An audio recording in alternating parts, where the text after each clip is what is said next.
Evan Carver and Caleb Rowen were two ordinary men in a quiet town, but behind their seemingly normal lives hid secrets so dark that their collision ended in a murder so brutal, even seasoned investigators were left shaken. Ridgeway Valley had always been the kind of place people described as calm, slow, and safe. It was surrounded by soft green hills, long stretches of farmland, and a river that moved so quietly it felt like part of the silence. Families who had lived there for generations took pride in the peaceful routine that rarely changed. Children walked to school without fear, neighbors greeted each other every morning, and the people trusted the familiar faces around them. Outsiders often said the town looked frozen in time, untouched by the chaos of bigger cities. That sense of safety became almost a part of the town's identity, something everyone believed in without question. As the seasons passed, Ridgeway Valley remained steady. Summer brought small festivals in the park, autumn turned the trees golden, and winter wrapped the town in soft layers of snow.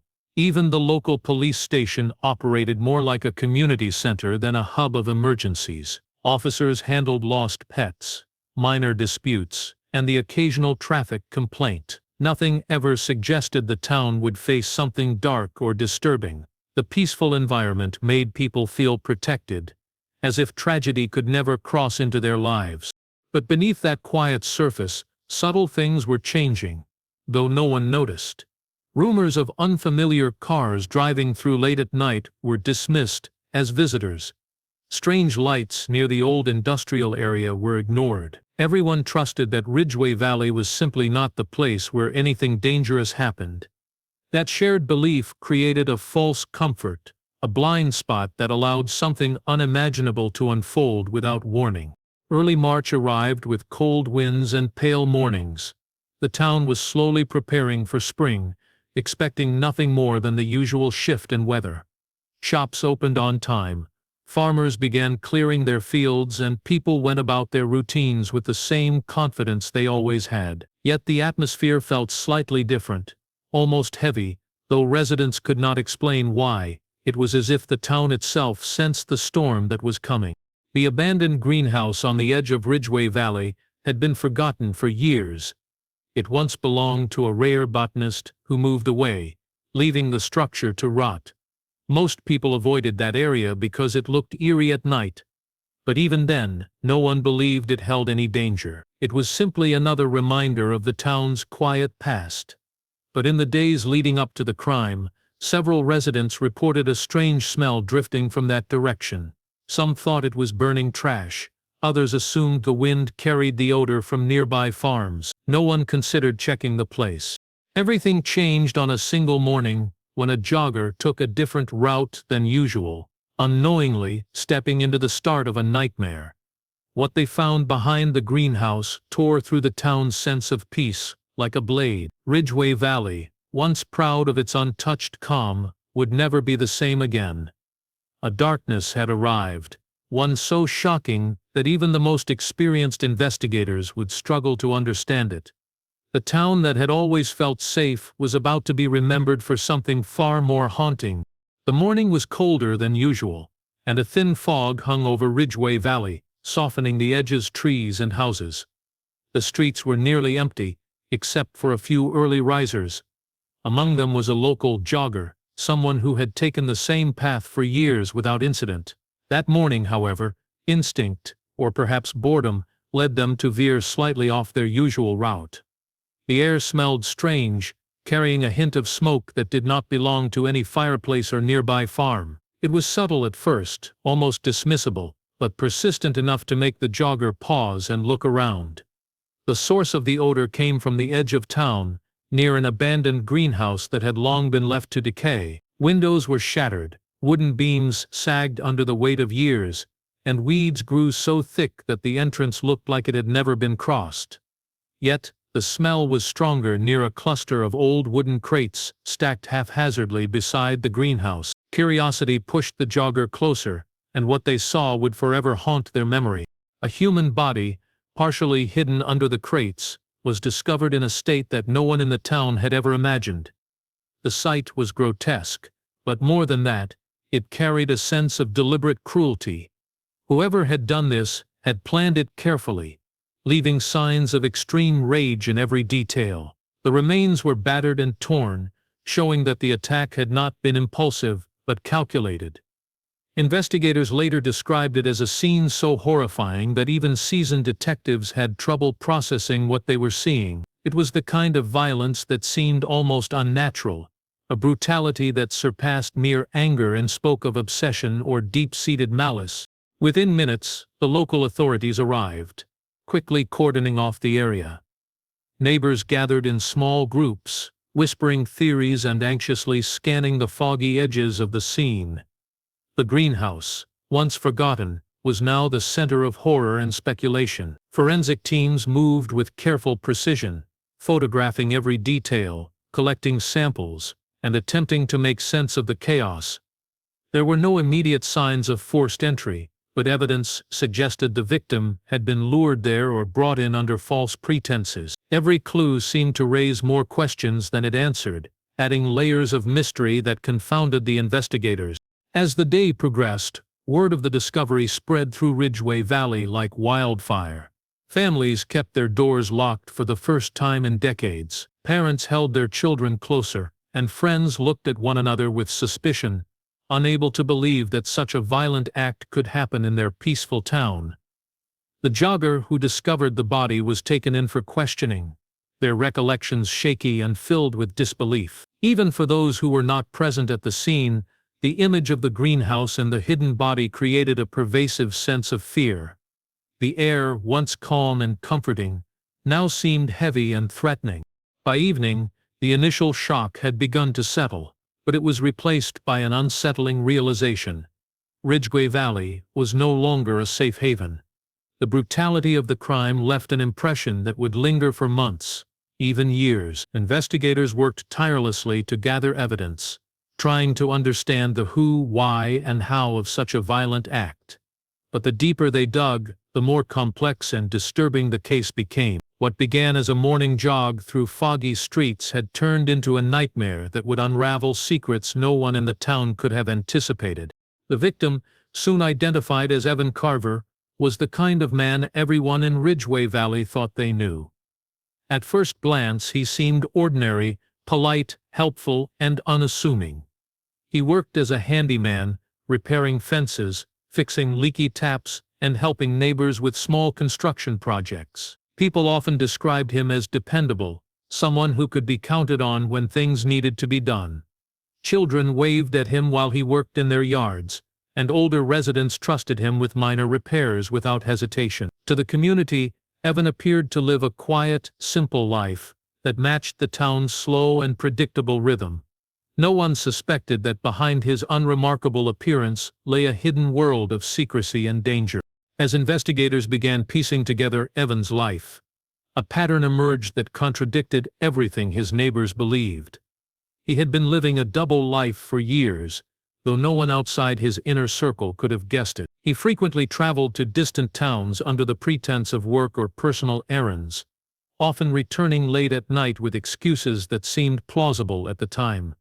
In reality, these trips involved meetings that were never discussed with anyone. Multiple phones, each registered under different names, were discovered in his home, along with a collection of prepaid cards and envelopes containing cash. These items suggested financial dealings far beyond the earnings of a small-town handyman, raising suspicions that Evan's life was not as simple as it appeared. Records obtained by the investigators revealed that Evan had connections in other regions, and some of these contacts were linked to illegal activities.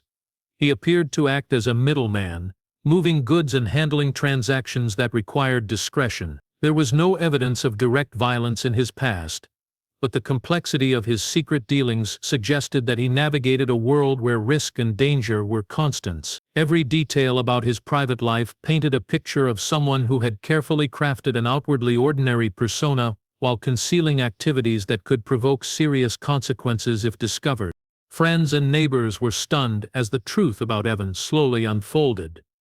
Those who had trusted him completely could not reconcile the image of their helpful handyman with the reality of the man investigators were describing.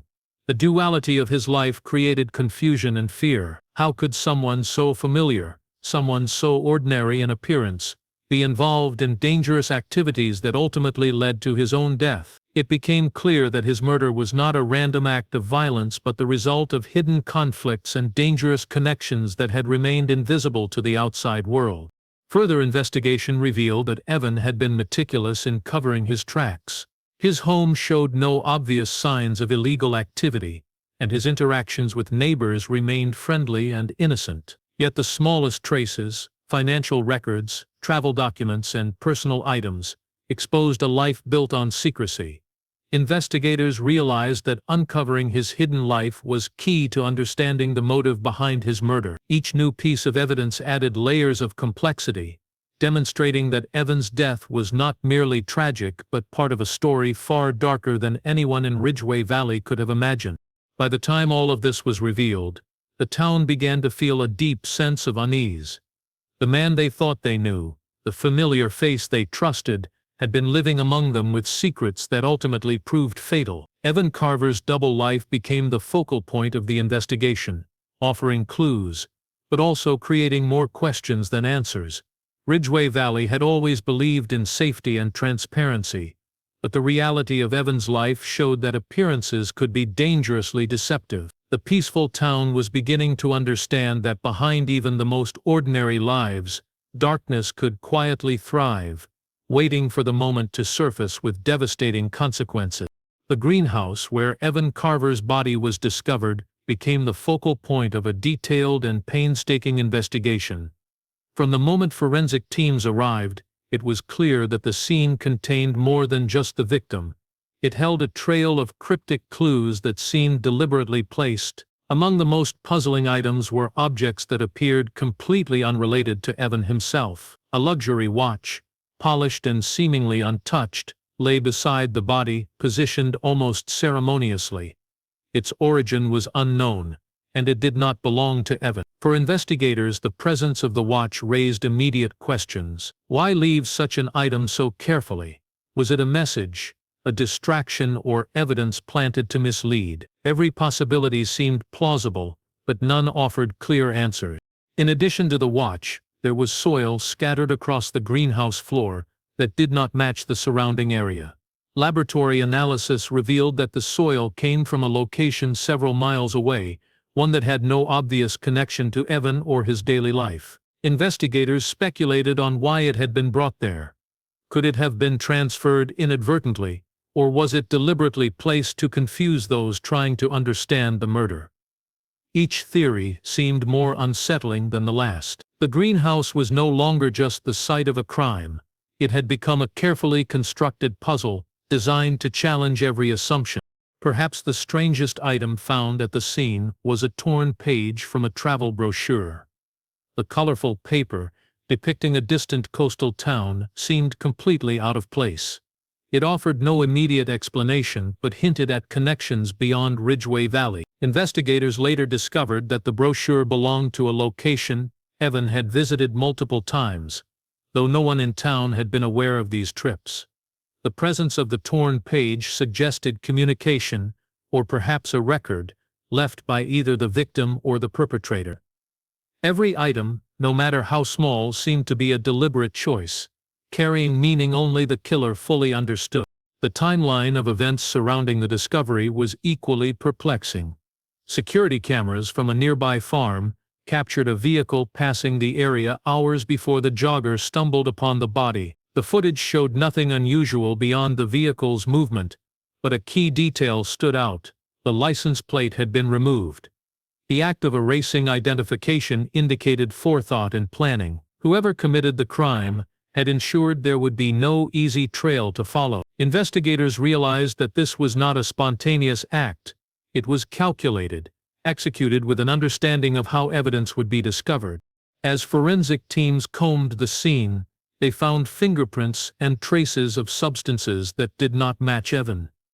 These details hinted at the presence of another person, someone intimately familiar with both the greenhouse and the victim. Every clue suggested premeditation, a carefully constructed plan meant to confuse, intimidate, or send a message. The greenhouse, once a forgotten relic of the town's past, had been transformed into a stage for a crime so deliberate and disturbing that even seasoned officers found it difficult to process. The combination of the luxury watch, foreign soil, torn brochure, and tampered security footage created a picture of a murder that was more than physical violence. It was a psychological statement. The killer had orchestrated the scene to unsettle those who discovered it, ensuring that questions would far outweigh answers. Ridgeway Valley, previously confident in its safety, was now confronted with a level of cunning and cruelty that shattered its sense of normalcy. The clues left behind were not just hints to a motive, they were challenges, designed to force investigators into a maze of uncertainty, where every discovery revealed only more layers of mystery and danger. As the investigation progressed, attention began to turn toward possible suspects, and one name quickly emerged: Caleb Rowen. He was a quiet mechanic who ran a small garage on the outskirts of Ridgeway Valley, someone most townspeople barely thought about. Caleb had no criminal record, no history of violence, and lived a routine life that seemed unremarkable. Neighbors described him as polite, almost withdrawn, someone who preferred machines and tools to human interaction. On paper, he seemed incapable of the brutal crime that had shattered the town, yet evidence began to accumulate that could not be ignored, forcing investigators to take a closer look. The first connection to Caleb appeared in the form of fingerprints found at the greenhouse. Among the strange objects near Evan's body, the luxury watch and the foreign soil, Caleb's fingerprints were discovered on the watch. The laboratory confirmed a match, leaving investigators both intrigued and puzzled. Why would Caleb touch an item that did not belong to him? When questioned, he displayed an almost eerie calmness, answering questions without hesitation, and offering explanations that seemed rehearsed. There was no panic, no fear, and no sign of guilt in his demeanor. The officers began to sense that his composed exterior was hiding something, but exactly what remained unclear. His behavior made the case more disturbing rather than easier to solve. The soil found at the crime scene added another layer of complexity.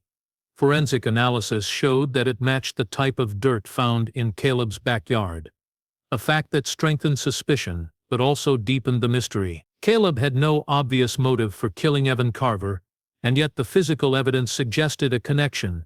Investigators wondered if he had been at the greenhouse for an unrelated reason or if there was a deeper involvement they had yet to uncover. The calmness that Caleb exhibited in the face of mounting evidence created a tension that unsettled everyone around him. It was unusual for a suspect to remain so composed, especially given the brutality of the crime. As police dug further into Caleb's past, they found traces of connections to Evan's hidden life. Caleb had been hired by Evan for repairs on vehicles used in secret deliveries. On the surface, these were ordinary transactions, part of his job as a mechanic, but the timing and nature of these repairs suggested that Caleb had access to knowledge about Evan's clandestine activities. This raised questions. Did Caleb act out of self-preservation, revenge, or something else entirely? Every piece of evidence seemed to point in multiple directions, creating a sense of unease for investigators trying to decipher his true intentions. Despite the growing suspicion, nothing conclusively linked Caleb to the murder itself. There were no witnesses, no direct traces of violence connecting him to the scene, and no clear motive beyond circumstantial evidence. His calm behavior, combined with the partial evidence against him, made him simultaneously a likely suspect and a frustratingly elusive figure. Investigators began to suspect that he might know more than he was revealing, or that the crime involved more layers than they initially imagined. Caleb's presence in the case created a tension that permeated the investigation. It became clear that solving this murder would require unraveling not only the crime itself, but the psychology of the people connected to it. As Ridgeway Valley watched, the town realized that the killer might not be someone they could easily identify. Caleb Rowen, the quiet mechanic, became a symbol of how appearances could deceive. While he seemed ordinary and harmless, the evidence suggested that beneath the surface lay secrets that could explain or complicate the brutal reality of Evan Carver's death. The investigation was no longer just about finding a murderer. It had become a psychological puzzle, testing the limits of logic, suspicion, and human understanding. Every calm gesture, every unanswered question made the case more sinister, leaving everyone wondering who, if anyone, could have committed such a shocking act. The investigation took a dramatic turn when forensic teams discovered traces of a rare cleaning chemical on Evan Carver's clothing. The chemical was not commonly used and was found only in a single company within the region, one that investigators quickly identified as belonging to Evan himself. This revelation added an entirely new layer to the case. It suggested that Evan had been handling materials far more dangerous than previously understood. The chemical, combined with evidence of his secret travels and hidden communications, painted a picture of a man who had been living on the edge of the law for reasons that were only beginning to surface. What had once seemed like an isolated act of violence now hinted at a web of dangerous connections that extended beyond Ridgeway Valley. Further examination revealed that Caleb Rowen's link to Evan was deeper than anyone had anticipated. Records and financial documents indicated that Caleb had been hired months earlier by Evan to repair vehicles used for secret deliveries connected to the chemical. The repairs were minor on the surface, engine work, tire replacements, but the vehicles themselves were instrumental in moving substances whose legality was questionable at best. This discovery shifted the perspective of the investigation. Caleb was no longer just a potential suspect. He was part of a network that operated in secrecy, and his interactions with Evan suggested a history that was fraught with tension and risk. The question now was whether Caleb had acted out of desperation, loyalty, fear, or revenge. The investigators began to see a pattern forming. Evan had been careful, meticulous even, in covering his tracks. His double life involved not just clandestine deliveries but also financial dealings that kept him insulated from direct suspicion. The rare chemical became a key piece of evidence, revealing that the murder was not simply a personal dispute, but likely tied to these hidden operations. Tracing the source of the chemical led investigators to documents and records that highlighted Evan's involvement in illegal transactions. Caleb, by virtue of his work with the vehicles, had been privy to this secret world, possibly aware of the risks it entailed. It was becoming evident that the confrontation at the greenhouse was no accident. It had been set against the backdrop of betrayal and secrets that both men had carried for months. Records also suggested that Evan may have been planning to implicate Caleb in his illegal activities. Hidden ledgers, receipts, and correspondence revealed a deliberate attempt to create a trail that could shift suspicion away from Evan and onto others involved. Whether Caleb discovered this plan before or after the confrontation remains uncertain, but it became a critical piece of understanding the motive. Investigators concluded that the meeting at the greenhouse was likely the result of a confrontation, one fueled by the realization that trust had been broken and that the consequences could be deadly. By the end of the analysis, the case had transformed from a brutal murder into a story of hidden networks, deception, and desperation. The rare chemical, once an obscure detail, had unveiled a dangerous chain of events, linking Evan and Caleb in a conflict that escalated to deadly violence. The investigators realized that this was not a random act. It was a consequence of calculated decisions, concealed lives, and secrets that could no longer be contained. Ridgeway Valley, a town once defined by safety and normalcy, was now a backdrop for a story that revealed the darkness hidden behind ordinary appearances, showing how greed, secrecy, and betrayal can culminate in shocking tragedy. Investigators turned their attention to a storage unit that Evan Carver had rented under a false name, hoping it would contain answers that the greenhouse scene could not provide. The unit was located in a small nondescript complex on the outskirts of Ridgeway Valley, one of those places people rarely noticed. Inside, the space appeared ordinary at first glance. Dusty boxes stacked haphazardly, old furniture leaning against the walls, and the faint smell of mildew lingering in the air. But as the investigators began to go through its contents, it became clear that this unit was far from ordinary. It was a hidden archive of Evan's secret life, a repository of the clandestine activities that had ultimately led to his death. Boxes labeled with cryptic codes contained financial records, receipts, and bundles of cash, some of it in denominations that suggested long-term accumulation. There were also photographs, maps, and notes that tracked deliveries and contacts, revealing a network of transactions that spanned several towns. The investigators realized that Evan had not been working alone. His activities involved multiple people, some of whom remained unknown. This discovery added another layer of complexity to the case.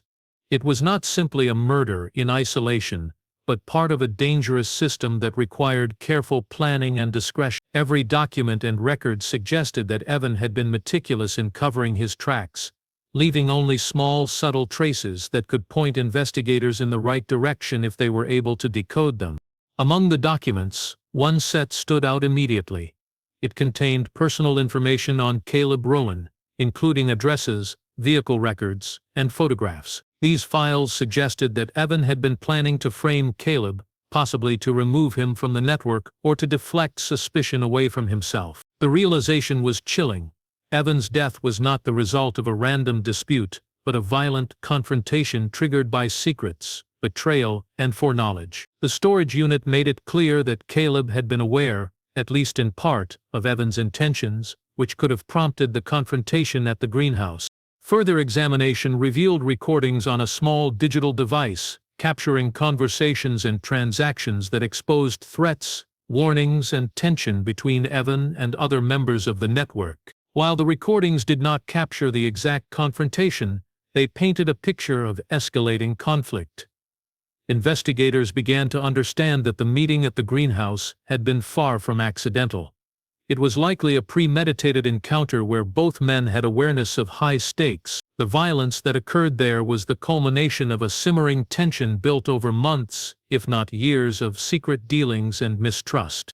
The storage unit also contained documents suggesting that Evan's dealings were more dangerous than previously thought, including materials that could be considered hazardous or illegal. This revelation explained why the confrontation escalated into such brutality. Caleb, who had likely known about the potential risks, may have felt cornered or threatened, and the struggle turned deadly. The evidence from the unit not only clarified the motive, but also provided context for the unusual behavior at the crime scene, from the carefully placed watch to the soil transported from afar. Every element that had baffled investigators now made sense as part of a larger, calculated plan.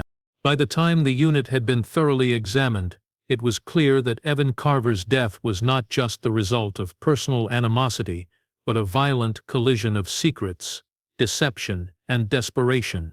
Caleb's involvement, the hidden network, and the careful orchestration of evidence all pointed to a tragic inevitability. Ridgeway Valley, a town that had once seemed untouched by danger, now held the remnants of a life lived in shadows, revealing how hidden motives and concealed truths can erupt into shocking and irreversible consequences. The storage unit became the key that unlocked the story behind the murder, exposing a reality far darker than anyone in the town had imagined.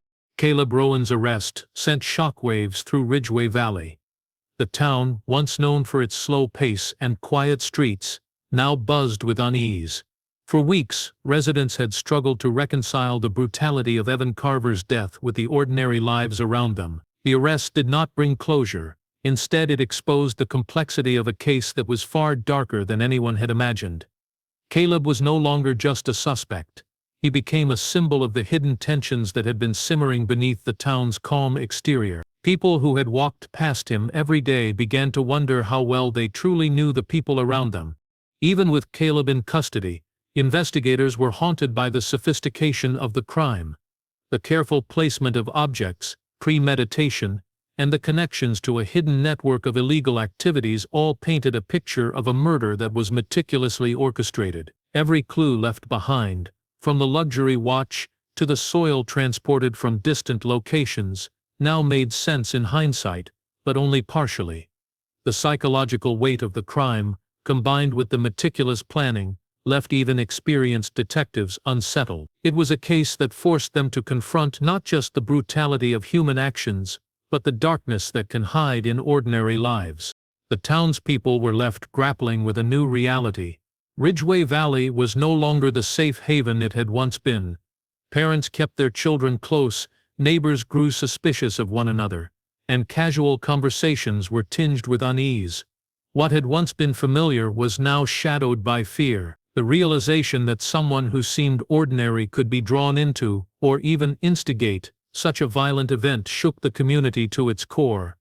People began to see cracks in the facade of safety they had taken for granted. It was a reminder that appearances could be deceiving, and that danger often exists where it is least expected. For Caleb, the situation was complicated. His calmness during questioning and his involvement in Evan's secret network raised questions about motive and intent. Investigators believed that the confrontation at the greenhouse had been unavoidable once secrets were exposed. Both men were trapped in a web of hidden activities, deceit, and looming threats. The result was an encounter that escalated into a fatal struggle. In the end, it was a tragedy born not from a single act of impulse, but from months of secrecy, tension, and mistrust. Caleb's actions, whether defensive or retaliatory, became a mirror reflecting the consequences of living a life intertwined with deception. The case remained one of the darkest that Ridgeway Valley had ever faced. Even after the trial began, the story of Evan Carver's double life, the hidden network, and the confrontation with Caleb dominated conversations. The town's identity, once rooted in tranquility and safety, had been permanently altered. Ridgeway Valley became a cautionary tale, showing how hidden motives, betrayal, and desperation can erupt into violence that leaves lasting scars. The memory of the greenhouse, the storage unit, and the meticulously placed evidence became symbols of a reality that no one could ignore. Darkness can exist anywhere, even in the quietest corners of life. Ultimately, the murder was more than a crime. It was a revelation. It exposed human vulnerability, the fragility of trust, and the danger of secrets left unchecked. Ridgeway Valley had been forever changed, and the story of Evan Carver and Caleb Rowen served as a chilling reminder that even in the calmest towns, violence can strike when hidden lives collide. The investigation concluded, but the psychological impact on the town and its people lingered, leaving an indelible mark that would not fade with time.